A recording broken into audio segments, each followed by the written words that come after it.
Welcome back, guys. As many of you know, I'm Recommend, and welcome back to my channel. And today we're going to be talking about the Pixel 2 XL, which I received straight from the Google store about 3 days ago. I've been playing around with it, testing it, and I'm going to give you my honest thoughts on the phone itself. Now, of course, as you know, this is not any kind of a sponsored review. I paid for my phone, and for those of you that do follow me, you'll know that a couple of months ago, around the beginning of the summer, I posted a video that I returned my Nexus 6P because it was having battery issues. Now, Google gave me a full refund for that phone, and what I ended up doing was I saved the money and I used that towards the Pixel 2 XL. So I just paid a difference of a few $100s compared to that crazy $1,000 fee that you pay when you pay for it directly. Now, in the meanwhile, the phones that I used were the iPhone 6 and the Lumia 1520, which are both great phones. But I was missing that stock Android experience that you only get from a pure Google phone. So, how does it stand up? Watch the video and we'll find out. See you in a minute. I wanna take you for a ride. I wanna take you for a ride. I wanna take you for a ride. I wanna take you for a ride. I wanna take you for a ride. I wanna take you for a ride. I wanna take you for a ride. Starting with the Nexus 1 in 2010 and continuing until the present day with the Pixel line, this year's Google Pixel 2 XL continues the tradition of releasing devices with nearly stock Android and the fastest updates on the market. This year's release is not without its controversies due to what many claim is a subpar screen, which I'll give my opinion on shortly. But before we do that, let's take a look at the official specs. Some standout features are the 6-inch POLED display with an 18:9 aspect ratio and a QHD resolution. You'll also get 4GB of RAM on board and stereo front-facing speakers, as well as a 3,520 mAh battery. In the box, you'll find a welcome manual with a SIM ejection tool hidden inside, a USB-A to USB-C adapter, a power brick with a double-sided USB-C connection, and a 3.5mm to USB-C adapter for your standard headphones. Let's get to the elephant in the room, the POLED display complaints. The first complaint that I'll tackle is the blue shift, meaning that when viewing at an angle other than straight on, you'll see the screen take on a blue hue. In my experience, this is definitely true. For example, the average person holds their phone at about a 100-degree angle. Tilting it back as little as 120 degrees produces a visible shifting of the screen hue. This includes both landscape and portrait modes, but it is most noticeable on a white background such as a web page. How much this bothers you honestly depends on your preference, but it is there and not exclusive to the Pixel 2 XL. I've also noticed this shift on other phones such as the Galaxy Note 8, although to a much lesser degree. Image burn-in is another issue that is commonly discussed, and I think that it's generally far too early to know if that's really the issue.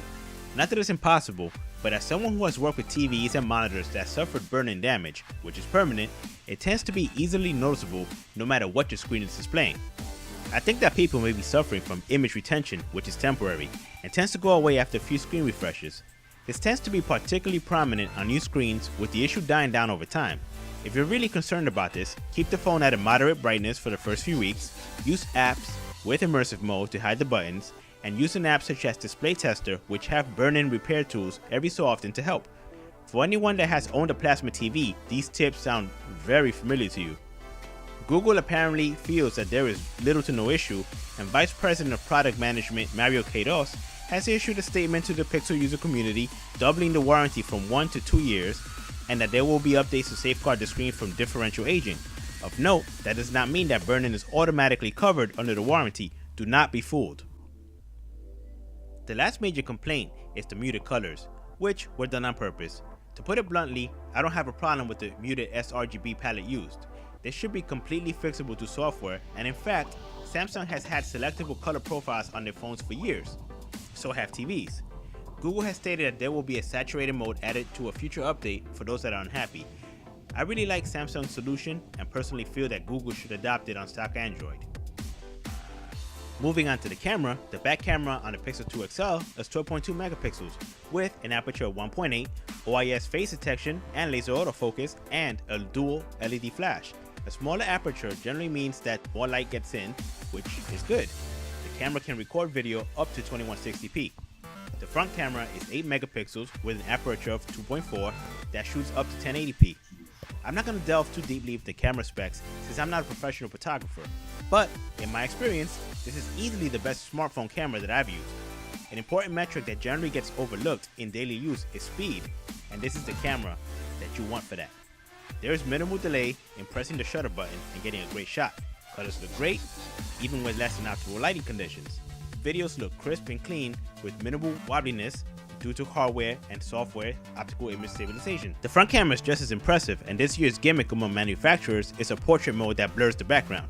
In my test, the phone does a fantastic job at recognizing what is supposed to blur out via its machine learning algorithms, which should improve this function further over time. Keep in mind that the awesome cameras aren't even fully functional yet. There is a custom Pixel visual core chip inside the phone that has yet to be activated. The Pixel 2 XL removed the headphone jack this year for some reason, which is why the 3.5mm to USB-C adapter was included. I'm no audiophile, so I won't delve too deeply into the specifics, but through the adapter, all that wonderfully compressed music that you're streaming from various online services sounded fine through my Apple earbuds and will probably satisfy the average user. The front-facing speakers are always welcome, and I'm glad that they were included while keeping a minimal bezel. They get decently loud, but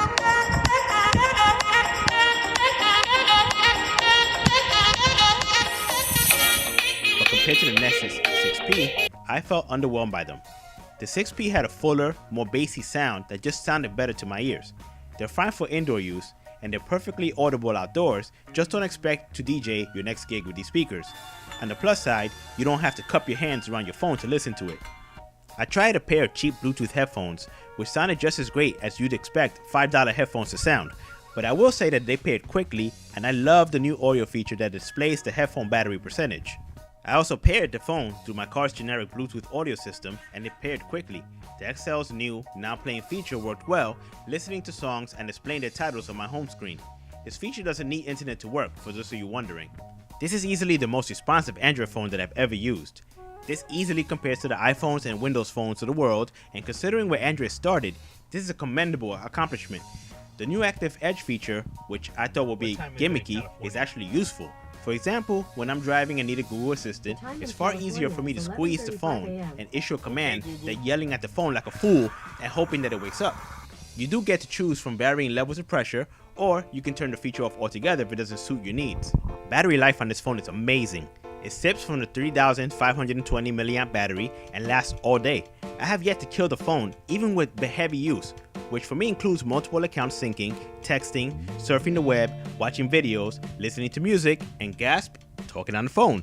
I've gotten over 4 hours of screen on time with 49% of the battery still left. The phone includes fast charging, which can provide about 7 hours worth of power in just 15 minutes through its 18-watt charger.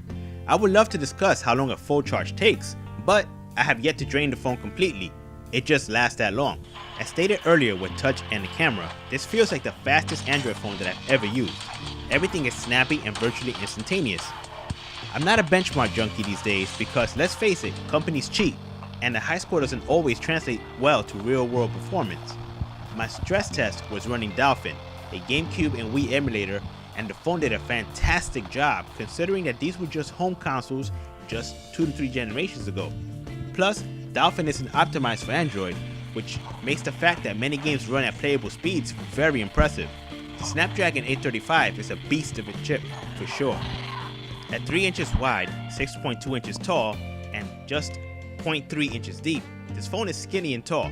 We all have different sized hands, so I can't possibly decide for you if the phone is the right size for your hands. That you'll have to see for yourself. It does have a good amount of weight to it at 6.2 ounces, which gives it just enough heft to feel like a quality device while remaining light. It comes in 2 colors, just black and the Panda white variants, and Google used what they called a hybrid coating to make the Pixel 2 XL more grippy in your hand. The coating does pick up oils from your fingers on the black model, and it does feel like a fine paint, but it does a great job on its own in staying grippy. The water-resistant metal unibody is rated IP67, which means that it should be impervious to sand and dust. Water resistance is rated for up to 30 minutes at depths of up to 1.5 meters. Gorilla Glass 5 is used in the display, meaning that dropping this phone in the toilet isn't an automatic death sentence for it. It won't be any less gross fishing it out, but at least it will work. No, I will not be dropping my phone into the toilet. You just have to take Google's word on that one, or watch a video where rich people attempt to destroy their phone. One word of advice is that water resistance is meant to save your phones from accidents. That means do not take your phone swimming with you. It's not what this level of water resistance was designed for. So even with all that said, I still haven't touched upon the fingerprint sensor or the actual reception of the phone. I mean, after all, it is a phone, right? So all I can tell you about it, because it's a difficult thing to really bring up since not everybody has the same carrier or the same experience, same building, thickness, all those type of things. But there was one particular spot in my school where I got no reception at all on my iPhone 6 or my Lumia. And I'm talking about I couldn't get cellular service or even Wi-Fi. Like, it was that bad on those phones. On the Pixel 2 XL, I get both. It's not the strongest signal in the world, but I do get signal. So take that for what it's worth. Everybody's going to have a different experience when it comes to carrier and location. So just keep that in mind. In terms of the fingerprint sensor, it's incredibly fast. I mean, I almost forgot to bring it up because it's so commonplace for me to use it with Android Pay that I just didn't even think it was worth mentioning it. But I know there's some of you out there who probably were curious about it. I mean, I literally just tap the button, it unlocks the phone, or when I go out and make a mobile payment with Android Pay, it just works. I don't have any issues with it. I literally can go to Dunkin' Donuts, New York City, literally tap the button, tap the counter, and it's paid for. It's like magic. Every time I do it, the cashiers are amazed. I guess not a lot of people use that feature, but just wanted to bring that up. Now, let's talk about the actual verdict. So, let's get to my verdict on the Pixel 2 XL. I'm actually recording the verdict on this Pixel 2 XL itself, which is why I'm holding the box instead of the phone. So, I love the fluidity of the phone, the camera, the feel, the speed, everything about it. It's second to none. But the screen issues could bother a lot of people, and I understand why. It's a $1,000 phone that shouldn't be having any kind of screen issues. Now, the color thing, as I addressed earlier in the video, is not really a problem. That's something that could be fixed through software. However, image retention, if it really is image retention, it could be dealt with, but you shouldn't have to deal with something like that, something this expensive. Now, if it's image burning, that's a whole different beast right there. So, because of that, until we know anything further, we get further information, we'll see how warranties turn out, how Google actually handles this, I can't recommend the phone. I can't in good conscience recommend a phone that's $1,000 that could have a potentially devastating flaw in the near future. So that's my verdict, guys. I love the phone. If you love Google phones, this may be your only choice other than the regular Pixel 2, or you may want to get the older Pixel for now just to hold you down. It's also cheaper, but I can't recommend it to the normal person. Thank you for watching, and I'll see you in the next video. Take care. Check out the other stuff on my channel if you enjoyed this video. As always, don't forget to thumbs up and subscribe, and I'll see you next time. Take care, guys.